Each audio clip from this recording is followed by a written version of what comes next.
Hello, কেমন আছো সবাই? একটা নতুন ভিডিওতে তোমাদের সবাইকে ওয়েলকাম। এটা ছিল আমার থার্ড ব্রাইডাল মাস্টার ক্লাসের থার্ড ডেমনস্ট্রেশন, মানে আমাদের ফাইনাল ডেমনস্ট্রেশন। আর আজকে এই লুকটার পুরো টিউটোরিয়ালটা আমি তোমাদের সাথে শেয়ার করব।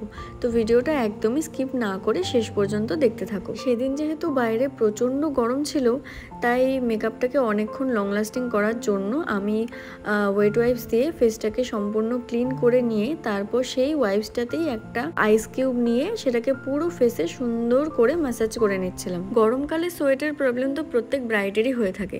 তো এই প্রচণ্ড গরমে সোয়েটের হাত থেকে মেকআপটাকে বাঁচানোর জন্য তোমরা এই আইস কিউবের টেকনিকটা কিন্তু ফলো করতে পারো। ভীষণ ভালো রেজাল্ট পাবে, ভেতর থেকে স্কিনটা একদম ঠান্ডা হয়ে থাকবে, তোমার মেকআপ করতে ভীষণ সুবিধা হবে আর মেকআপটা অনেকক্ষণ লং লাস্টিং করবে। প্লাস তুমি ব্লেন্ডও ভীষণই ভালোভাবে করতে পারবে। লোকেশন ভিজিট করতে গিয়ে তো আমরা সবসময় এসি রুম নাও পেতে পারি, তখন কিন্তু এই ছোট ছোট টিপসগুলোই আমাদের মেকআপে অনেকটা হেল্প করে।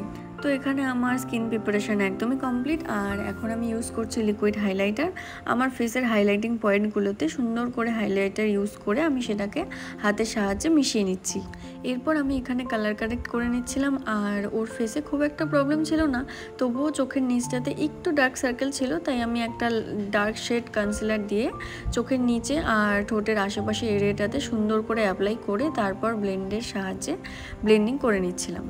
এরপর আমি অ্যাপ্লাই করেছিলাম ফাউন্ডেশন আর ওর শেডের থেকে এক শেড লাইট কালারের একটা ফাউন্ডেশন অ্যাপ্লাই করে সেটাকে সুন্দরভাবে ব্লেন্ড করে নিচ্ছিলাম। তুমি স্কিন প্রিপারেশন যতটা ভালোভাবে করবে তোমার ব্লেন্ডিং ঠিক ততটাই ভালোভাবে হবে। আর তার সাথে সাথে তোমার হাতেরও কিছু প্র্যাকটিসের প্রয়োজন আছে, বাট এখানে যেহেতু আমি স্কিন প্রিপারেশনটা ভীষণই ভালোভাবে করেছিলাম, তার সাথে সাথে আইস ম্যাসাজও করছিলাম, তাই ব্লেন্ডিংয়ে আমার কোনো সমস্যা হচ্ছিল না, পুরো মাখনের মতো ফেসটা ব্লেন্ড হয়ে যাচ্ছিলো। এরপর আমি করে নিচ্ছিলাম লিকুইড হাইলাইটার।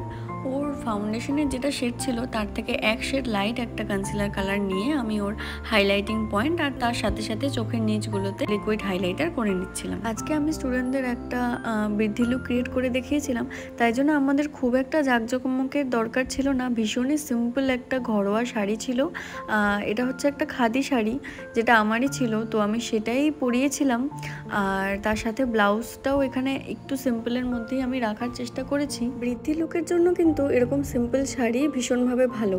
আসলে ব্রাইডদের তো অনেক ভারী ভারী শাড়ি ক্যারি করতে হয়, তো বিয়ের দিনের বেলা যদি একটা হালকা পাতলা ধরনের শাড়ি ব্যবহার করে তাহলে ক্যারি করতেও অনেকটাই সুবিধা হয় ব্রাইডদের। চোখের নিচটায় ভালো করে ব্লেন্ড করে নিয়ে এরপর আমি করছি এখানে লিকুইড কন্ট্রোল করার সময় সবসময় মনে রাখবে লিকুইড কন্ট্রোলটা যেন প্রপার এরিয়াতেই প্লেসমেন্ট হয়।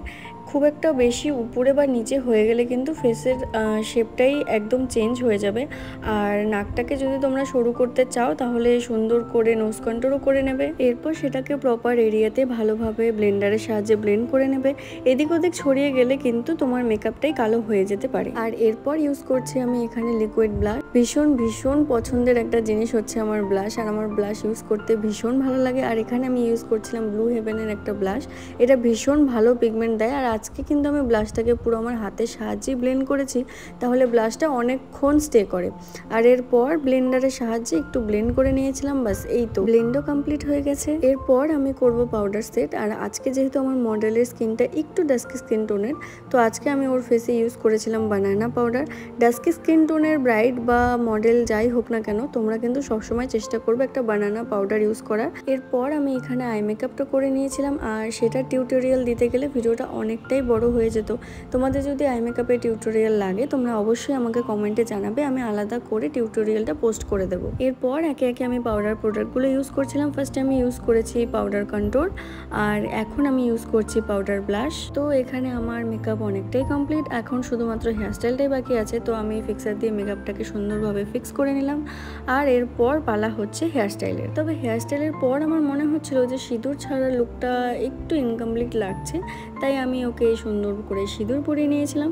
হেয়ারস্টাইলে ডিফারেন্ট কিছুই করিনি, একদম সিম্পল একটা হেয়ার করেছি আর সামনের চুলগুলোকে একটু কার্ল করে নিয়েছিলাম। আর তাতেই দেখো কি ভীষণ মিষ্টি লাগছে। হ্যাঁ, জুয়েলারি অবশ্যই এখনও পরানো বাকি আছে, কিন্তু তাতেই কত ভালো লাগছে দেখো। আর সিঁদুরটাকে একটু গাঢ় করে পরাচ্ছিলাম। এবার তোমরা ভাবতেই পারো যে বৃদ্ধি লুক বলে মাথা ভর্তি সিঁদুর পরিয়ে দিল। হ্যাঁ, এটা বৃদ্ধি লুক করারই কথা ছিল, কিন্তু আমাদের কাছে ভালো টিকলির অপশন ছিল না, আর যেগুলো ছিল সেগুলো আমাদের পছন্দ হচ্ছিল না, কিন্তু সিঁথিটা খালি রাখলে ভীষণই বাজে লাগছিল দেখতে।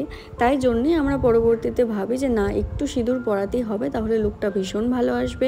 আর সত্যিই তাই হয়েছিল। আর আমাদের নেক্সট ব্রাইডাল মাস্টার ক্লাস কিন্তু স্টার্ট হচ্ছে। স্ক্রিনে আমাদের ডিটেলস যাচ্ছে। যদি আমার কাছে ক্লাস করতে চাও আর এরকম সুন্দর সুন্দর লুক যদি ক্রিয়েট করতে চাও, তাহলে অবশ্যই আমাদের নাম্বারে কন্ট্যাক্ট করে নাও, কল করে নিও বা হোয়াটসঅ্যাপ করে নিও। আর আজকের মতো এটুকুই, টাটা।